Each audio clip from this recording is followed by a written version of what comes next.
Good morning. Today we prepare some freebies for our host, and let's go and ask him some questions. Hey, Hi, there. hi. Good morning. Good morning. Yeah. I have a question for you. Okay, what?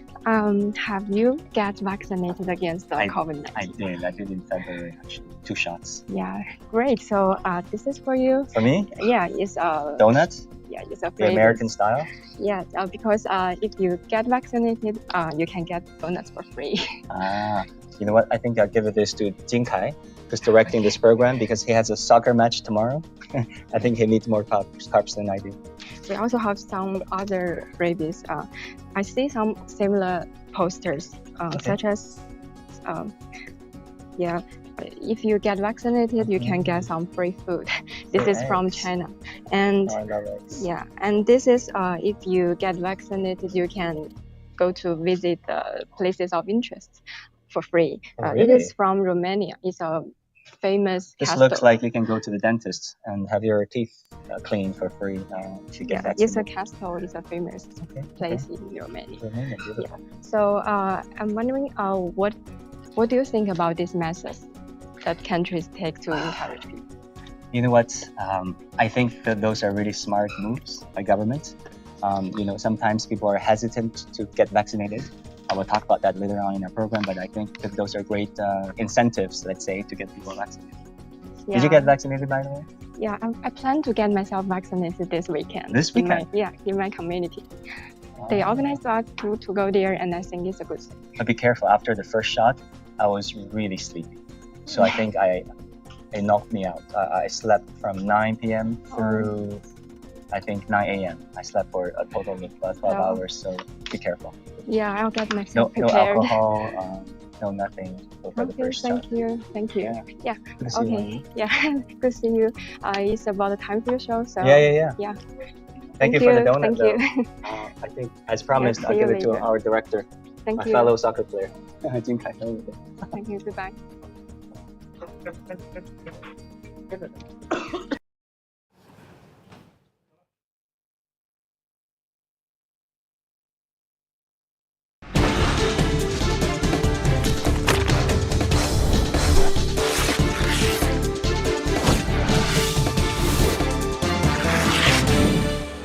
Hello guys, and welcome to Headline Buster, brought to you by The Point. I'm Wang Guan, sitting in for Liu Xin. In this series, we dissect stories that are making headlines around the world and talk to our guests to compensate for the missing pieces of the puzzle. So join us in real time by sending us your comments or suggestions or questions via the CGTN page on Twitter, Facebook, YouTube, or Weibo. If you're watching this live on the CGTN app, email us at thepointwithalex@cgtn.com. Let us know what you think. That's important. We air Headline Buster on Fridays at 11 a.m. Beijing time. So get in touch with us, and we just might read out your comments. Before we get to today's topic, that is COVID-19 vaccination rates, let's look at some comments on the issue from our viewers. Now, Blackthorn said, "There's nothing that made me happier than to see all countries succeed in the fight against the virus. The quicker it is done, the quicker we can start traveling again." Man, I miss the days when I can travel to a tropical beach resort. So I very much agree with what you said. Church Stevens said, "There are countries that don't understand that commitment of a responsible and capable government with a disciplined population of great culture. The massive amount of efforts and resources that have been mobilized is ongoing." Man, I really agree with what you said. I think about last year when the whole city of Beijing, Wuhan, the whole country is mobilized, to really combat this virus. It took a village. Now, Lying Blue said this: "Public sector takes the risk, private companies take the profits. And let's not forget, you cannot sue them if it goes wrong." Really? I mean, I think there are legal means where, you can sue them or file a complaint. Anyhow, today, we're looking at the vaccination rate amid the COVID-19 pandemic. Almost a year and a half since the COVID-19 outbreak started, countries are counting on vaccines as an effective way to stop the coronavirus from spreading. Here are the figures. More than 1.7 billion vaccine doses have been administered worldwide. That is equal to around 23 doses for every 100 people on this earth. However, vaccine inequality poses a major risk to recovery. In his opening remarks at the virtual 74th World Health Assembly, UN Secretary General Antonio Guterres acknowledged what he called the tsunami of suffering triggered by the pandemic. Here's what he said. Over 3.4 million lives have been lost. Some 500 million jobs have gone. Trillions of dollars have been wiped from global balance sheets. The most vulnerable are suffering most, and I fear this is far from over. Yeah. He also warned against what he calls a two-speed global response in which rich countries vaccinate the majority of their people, while the virus continues to cause deep suffering by circling and mutating in the poorest countries. His message was clear. COVID-19 cannot be beaten one country at a time. Now, Director General of the WHO, Dr. Tedros Ghebreyesus, echoed the idea in his remarks, saying, the pandemic is not over and it will not be until and unless transmission is controlled in every country. He also said this, listen. A small group of countries that make and buy the majority of the world's vaccines control the fate of the rest of the world. Now, to put that in perspective, Dr. Ghebreyesus said more than 75% of all vaccines have been administered in just 10 countries. The messages were loud and clear from these two officials. Vaccines are the most effective way to end the pandemic so far, and vaccine inequality is glaring and huge. Now, when it comes to global media coverage of China and its vaccination rate, what are the international media saying? Well, they have been largely focusing on one thing, and one thing alone, that is China's vaccination rate. So when vaccination efforts were starting around the world, the media were essentially saying China's vaccination rate was low. These articles, for example, were published just in April. As you can see from Reuters, Wall Street Journal, and Deutsche Welle are pretty much talking about how low China's vaccination rate was. But really, it depends on how you look at it. As of May 2021, China has actually administered the highest number of doses. As of May 25th, 2021, almost 547 million doses have been administered. In the US, that figure is almost half of that, at around 288 million. Even though, on a per capita level, we need to acknowledge that countries such as Israel, Great Britain, Mongolia, and Canada take the lead.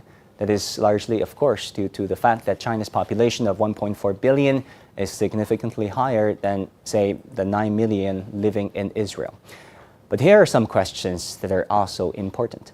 For example, what factors determine a country's vaccination rate? For countries who have vaccinates, how are they incentivizing their citizens? Here's what the head of the Chinese Center for Disease Control and Prevention, Gao Fu, said about some of these issues in an interview with my colleague, Zhou Yue. China, at the moment, we have done the best because of the so-called NPI, non-pharmaceutical interventions. So because you don't see any patients or any cases, even asymptomatic infections, you think you are safe because this is the first time for the people, for the human beings to use the COVID-19 or general coronavirus vaccine. So there are people still worried about the safety behind. Now, Mr. Inpu, a psychologist, believes that the perceived lack of a threat, the lack of fear, is what drives people to say no or not yet to getting a vaccine here in China. Here's how he put it. The decision actually involved two things. One is rational decision. The other one is emotional decision. Those rational thinkers, they look at the numbers. Say, well, over the last year in China, this has pretty much been under control. And there are a few dozen cases, and the closest one is 1,000 miles away from me. So what is the point? But there are vast majority of people actually make emotional decisions because emotional decisions are quicker. You know, you don't need to have all the data and all the information. You don't have to understand everything. So go back 12 months, had the vaccine been available then, the decision would be simple because I'm scared. Okay, and this can protect me, it can calm me down. Great, I'll get it. In China, both of these decisions, may lead people to think, hey, I don't need it right now. Now, as we speak, China's vaccination rate has continued to attract attention in the global media. Here's a recent headline from CNN saying with 100 million inoculations in just 9 days, a fresh batch of COVID cases finally helped China combat vaccine hesitancy. This piece picked up on the uptick in the number of Chinese people getting vaccinated, saying Chinese authorities announced the first 100 million people had been vaccinated on March the 27th. After that, it took another 26 days to reach the 200 million mark, and then 17 days to hit 300 million. The Wall Street Journal went a step further and explained how China did it, saying, with motivation low, China's neighborhood committees, companies, and schools have been deputized to bring vaccines to people rather than wait for them to sign up. Community workers and residential compound managers are calling people and knocking on doors, showing older people how to book slots on their mobile phones, handing out fact sheets, setting up information stalls, and answering questions from those who remain hesitant. A dozen people said they had been asked multiple times by their building management or their workplace to sign up for a vaccine. Now, this kind of persistence to get their citizens vaccinated may seem annoying to some, but many believe this is what it takes to bring COVID under control. But this is not the sense that you're getting from some media reports like this piece on Newsweek, titled China Forcing People to Take Vaccines Against Their Wishes. The article quotes a few complaints posted on Chinese social media site Weibo about concerns over people feeling pressured to get vaccinated. But the article only focuses on a few isolated cases, not the bigger picture that has been given by other media to illustrate the Chinese government's efforts to boost the vaccination rate, just as many other governments are doing. Now, more and more people get vaccinated around the world. That is a fact, and it is a race against time, if you think about it. But fresh concerns are arising too. As China vaccinates more of its citizens, does that mean that there will be fewer vaccines available from China sent to overseas to give other countries combating worse outbreaks with fewer resources? How to resolve vaccine inequality around the world? What about the efficacy of Chinese vaccines? Now, we'll take a quick break, and when we come back, we'll talk to our guests about these issues. Stay tuned. All over the world, at least 180 countries and regions have started vaccinating their people. China hopes to reach herd immunity by vaccinating at least 80% of its population by the end of the year or mid-2022. How do we get there? 80% of China, that is 1.12 billion people. Let's say China wants to reach that goal by the end of 2021. Every month, over 110 million people have to be vaccinated, roughly the population of the UK and South Korea combined. So think about this. Every day, 3.7 million people. Vaccine centers are usually open 8 hours a day. That means every second, 130 people have to be inoculated. How will all these be done?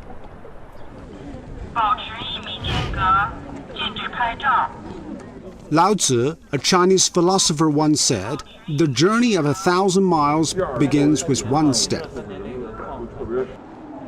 If he were alive today, he might say the great vaccination of China begins with one jab. The vaccine is free for Chinese citizens, and they can get it at hospitals or temporary vaccination centers like this one set in a hotel in Beijing. Here, around 30 nurses work 7 hours a day, every day of the week, to give residents the jab they've been waiting for.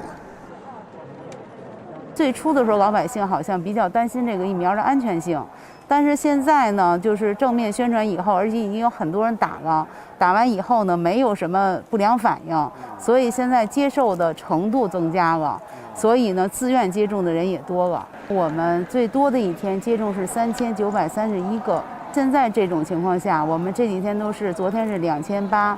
然后我们每个人到400多吧。像一个护士如果一天要打400针，这对他们的体力和和精神也是个很大的负担啊。我们打完针以后就腰酸背疼，就是特别累，上厕所都去不了。不过从另外一方面说，打的人越多，这说明咱们这个工作越成效，是不是？对，因为咱们如果能达到90%的人都能打了这个疫苗，可以形成一个非常好的屏障作用。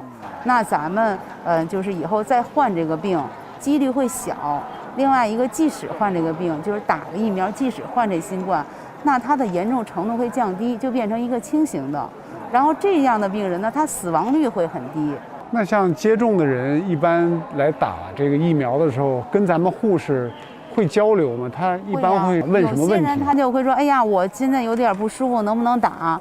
这个针会不会疼？我打完以后会怎么样？”好多男士会说：“哎，我打完以后能不能喝酒？” A center like this could give out 4,000 jabs a day. And since they started in February, they've not exceeded this capacity. It's now mid-April, and I want to know, what is the take-up rate so far?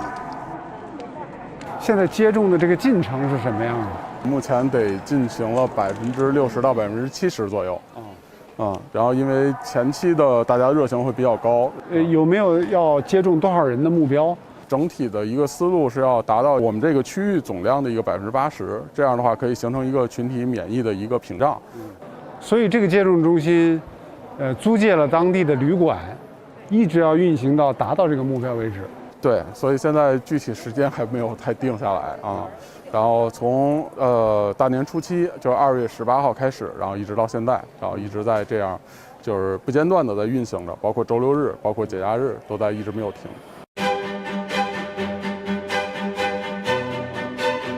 I'm Zhou Yue, and I'm on a journey to find out how China is going to meet the targets and what challenges stand in the way.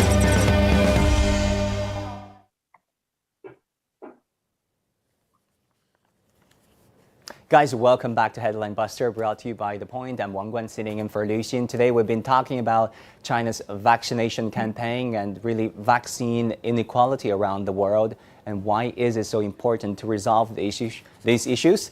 And we have with us a cutting-edge group of experts, panelists, to talk about these issues. They are Professor Wu Zhiwei from Center for Public Health Research, Medical School of Nanjing University. Eric Ding is a senior fellow from the Federation of American Scientists. Dr. Chen Hong is with East China Normal University. And Dr. Naoko Kumada is a faculty member from Asian Studies and Anthropology at Bard College in New York. Thank you so much for all of you joining us today. Professor Wu, let me go to you first. I mean, what do you think is behind China's uptick, in the number of its citizens getting vaccinated?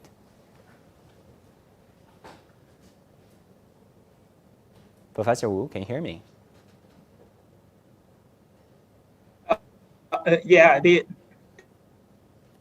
actually the transmission is a little bit problem. Okay, can you hear me? How about this, Dr. Chen? If you heard me, I was asking about what's behind China's uptick in the number of its citizens getting vaccinated.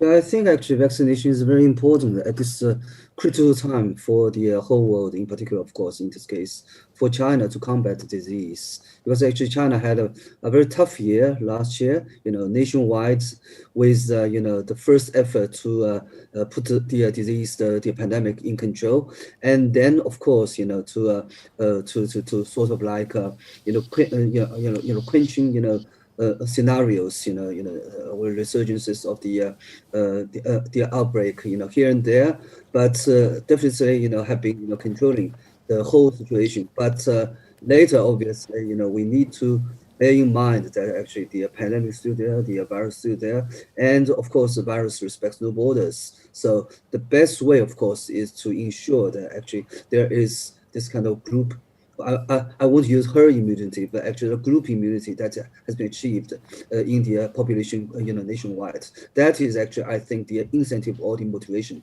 that actually China is actually having this uptick to have this vaccination, rollouts. Of course, there are hesitancies, people are having second thoughts about, the efficacy or even, about the side effects of the vaccination. But of course, time again, statistics and facts and proof that actually the Chinese vaccine has been, very, safe and also efficacious, and that actually is actually what ensures actually this kind of, very effective way to, ensure the success of the vaccination rollouts. Right. We'll talk about the questions revolving, the efficacy of Chinese vaccines later, but as of now, let me try to get back to Professor Wu Zhiwei. Professor Wu, I hope you can hear me this time around. I get asked this question a lot, but I want to ask you, how necessary do you think it is for China to vaccinate the majority of its citizens? Because if you think about it, the COVID-19 has been largely put under control here in China. Well, actually, that's very critical, because if you look at the countries around China, the COVID-19 is still rampaging, and in some countries are still out of control. I think that's one of the issues that we need to vaccinate in a relatively short time to build up herd immunity. Because if you are starting open borders, even without opening borders, actually the imported cases remaining coming, and you do see a sporadic surge in the new infections. So I think that's why it is desperate, in our society, trying to build up sufficient immunized people. And so that's one of the key reasons why the country is now trying to vaccinate about 80% of the population by end of this year.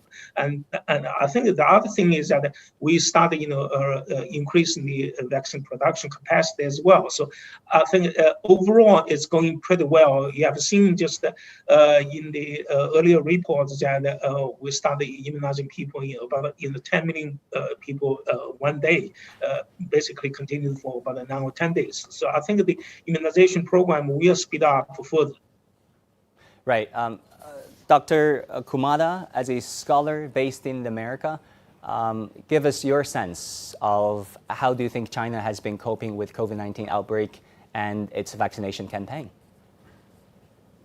Well, I think that China has been doing great. It's one of the successful examples in the world. Countries like China and Vietnam, and as a Southeast Asianist, I would also like to point out Cambodia, Laos. Those are the countries that have been very successful in combating the coronavirus, and have living in the US because of political reasons. Very often I cannot raise my voice, but I often envy people in Asia, Southeast Asia, China, about the situation there. I hear that people are already going out.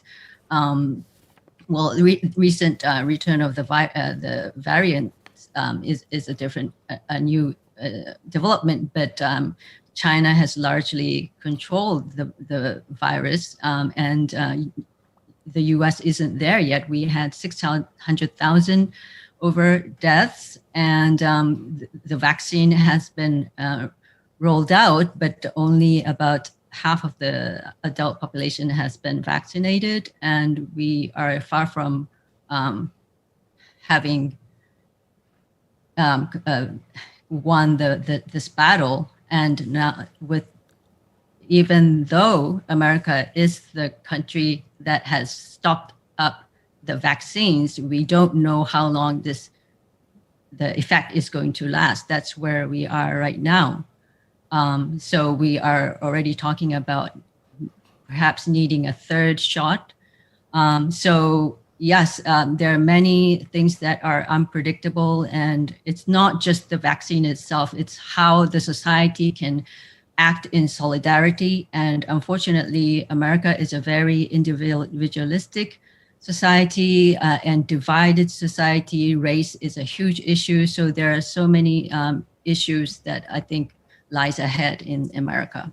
Yeah, Eric, I mean, we've heard from the UN Secretary General saying that no country is safe until all is safe. How exactly do you see countries, rich and poor alike, moving in a synchronized manner towards this goal? I mean, in reality, it is easier said than done, no? Yeah, it's easier to say that we should all share our vaccines, but unfortunately right now, when vaccines are still relatively scarce and not every country has their population vaccinated enough, it's really hard to motivate them right now to share. That's kind of like the political reality at the moment. But I think what they really need to realize is, look at India. India had a surge, and now the Indian origin variant B1617.2 is a variant of concern. It's one of the fastest spreading variants ever identified. It is potentially more dangerous as well to children and many other populations. And now you see it from Singapore to Australia, which is entering a fourth lockdown because of it, to far away distant corners of Canada, and of course every single continent. I think that example tells us, if you do not protect and vaccinate the entire world, the world will develop more variants that will come back and bite you. And UK is having a surge, and UK is one of the most vaccinated countries in the world, but they're seeing hospitalizations on the rise in pockets where the Indian B1617.2 is rising. So that teaches you, just being selfish is not enough. You have to share with the rest of the world and developing countries if you truly want to end this pandemic. And I think ending the selfishness is what will politically motivate everyone and to see sharing is caring, and we are one world. I mean, Dr. Chen Hong, the figure we've just heard from the earlier report is staggering. Over 75% of the COVID-19 vaccine doses were administered to just 10 countries. How can we resolve this issue of vaccine inequality? Yeah, I think actually this is a very critical issue about vaccine inequality.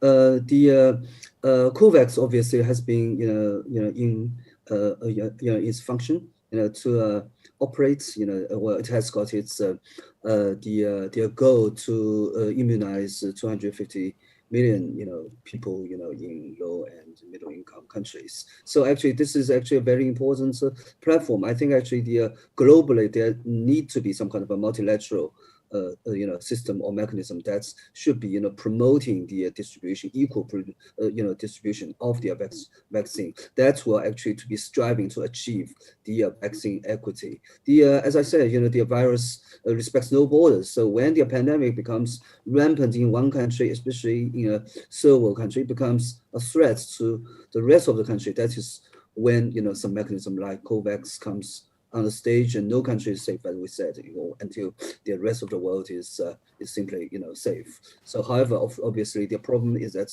the developed countries, as Eric was saying, have been monopolizing an incredulously huge percentage of the vaccines, holding them, wasting them, while the rest of the world painfully awaits for their life-saving supply. So as long as the source of their vaccine supply is monopolized or restricted, it is simply difficult, so if not impossible, to achieve the targets.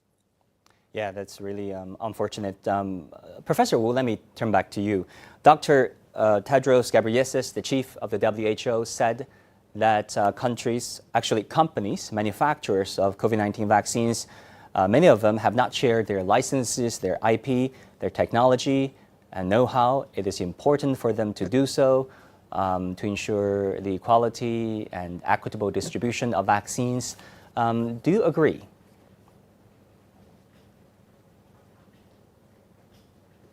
Yes, I definitely agree with that point. But I think beyond the production and the licensing and the patented rights, but there are basically, I think the key issue is the political will.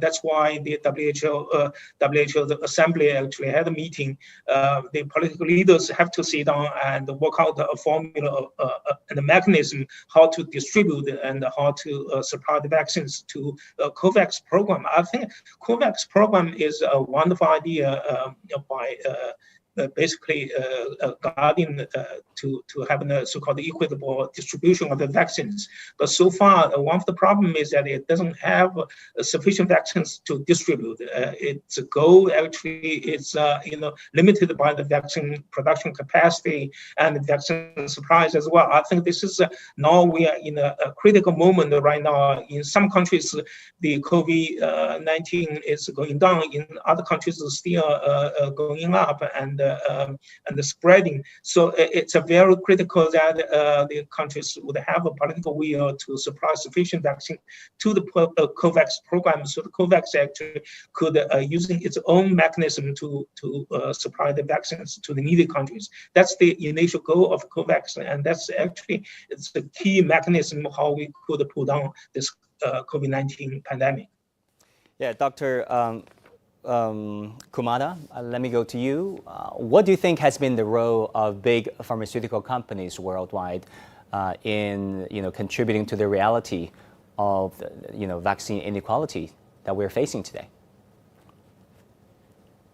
Well, I think talking about America, where I am based, I think the problem is that America, unlike China is people first. That's the policy.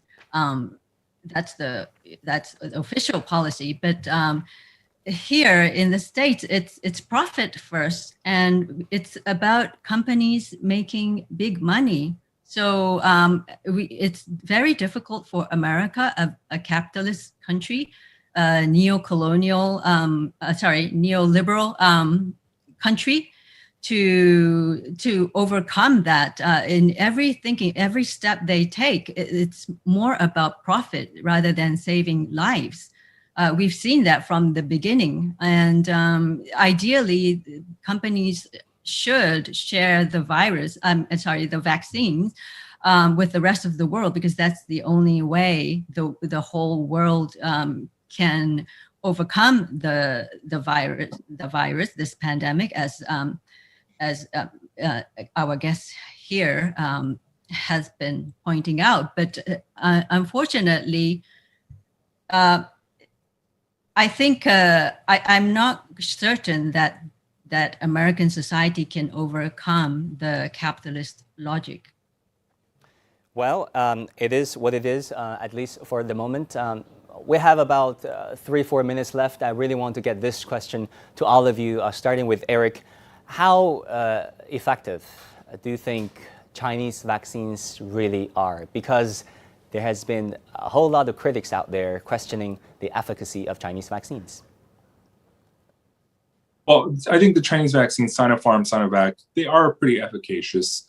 They range in many studies in the 70s and 80%. There's some studies that show it's lower in the 50s, but I think context is king. In those that show, Sinovac 50%, it was in Brazil in the height of its pandemic and with new variants, while the same vaccine in Turkey was 88%. It really depends on the context of the variants and the infection volume. And also, I want to point out that the U.S. is not entirely all profit-driven. President Biden pushed for the TRIPS waiver to waive the vaccine patents and tech transfer. So I think there is a growing movement of making sure that vaccines are readily available, and the U.S. ramping up production for the rest of the world as well. But I think the different vaccines, they all have different advantages, and I think different contexts of storage, of efficacy. But I think the best vaccine is the one that we can get deployed as fast as possible. So right now, the world needs any of the vaccines. Dr. Chen Hong, what do you think? Yeah, I agree. That's actually the vaccination at this moment is being rolled out, and time again, around the world we have been receiving reports, and to testify that the efficacy and also the safety of the Chinese vaccine. I think actually the people here in China are actually getting increasing confidence in the China-made vaccines, and that's actually will be also contributing to the immunity of the population in China, which will also contribute to the global success against the COVID-19 pandemic. Professor Wu, the efficacy of Chinese vaccines. Yeah, I agree. I think efficacy actually is pretty good so far. As more and more data are coming out, actually, I think we are pretty confident that the Chinese vaccine are quite efficacious, particularly in preventing severe diseases and hospitalizations. They have, they have shown tremendous effect in controlling the hospitalization and the death. So clearly that the vaccine works. The other thing is that the Chinese vaccine offer an additional advantage is that it doesn't require that stringent storage and logistic conditions. So this is particularly suitable for developing countries because you don't have to build up new supply lines. So it's this is actually the key in controlling the pandemic. That's we are desperately trying to supply the vaccine to the needy population. Dr. Kumada, what do you think? Sorry, about the Chinese vaccine? Yes, please. Yes, yes. It seems to be showing that it's very effective, and I think that it is crucial that the issue doesn't get politicized. The problem right now is that it's become a little bit like 5G. Which side are you on? Which one are you going to take? The issue has.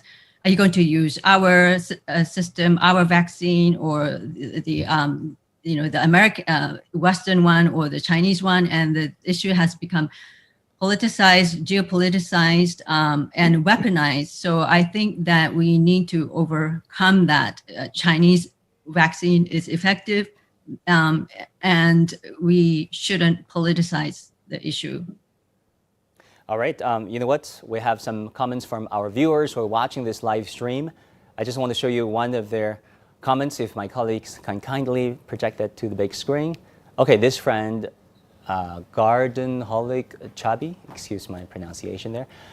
He or she said, I live in France. I got vaccinated with AstraZeneca. I have family in 5 different countries. My sister got vaccinated with Sputnik 5, a cousin living in the USA got Johnson & Johnson vaccine, and some nephews got Sinovac. Everybody is fine.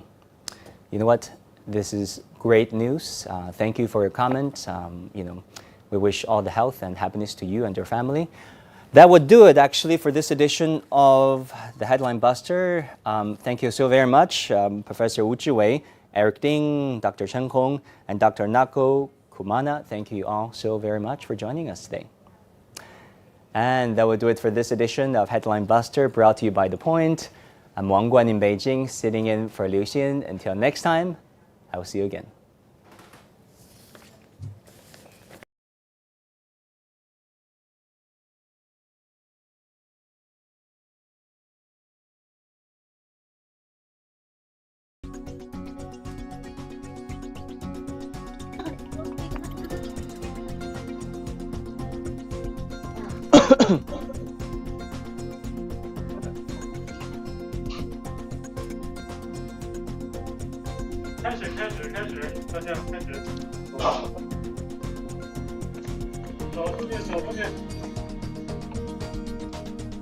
Hello, my friend. Oh, wow, let's see. 这位黄女士说：“王冠老师好，嗨，你好 ，Hi there, thank you for your comments. Okay, this Maze said, who wants to get vaccinated? A lot of people do, some don't, I understand. Ah Ying said, 11 p.m. in Malaysia. Hello, Malaysia. I've been to Kuala Lumpur. Great memories. I loved your country. What else? Okay, Irish Law said, me last week. Really, how did you feel? Did you feel like sleepy? I did. Okay, let's see. Gui Schroeder said, unfortunately, we're campaigning against a Chinese vaccine done by some political groups in Brazil. Luckily, most of the people did not buy it. But you know what? Brazil has been a country that's very dear to my heart. I understand the situation in Latin America is not so good when it comes to vaccination, COVID-19 prevention. Fingers crossed. Okay, Sour Cream Onion said, CCTV Global? No one trusts this network. Oh, really? I'm sure some do. Keep watching our programs, and I know there are stereotypes, but hey, keep an open mind, my friend.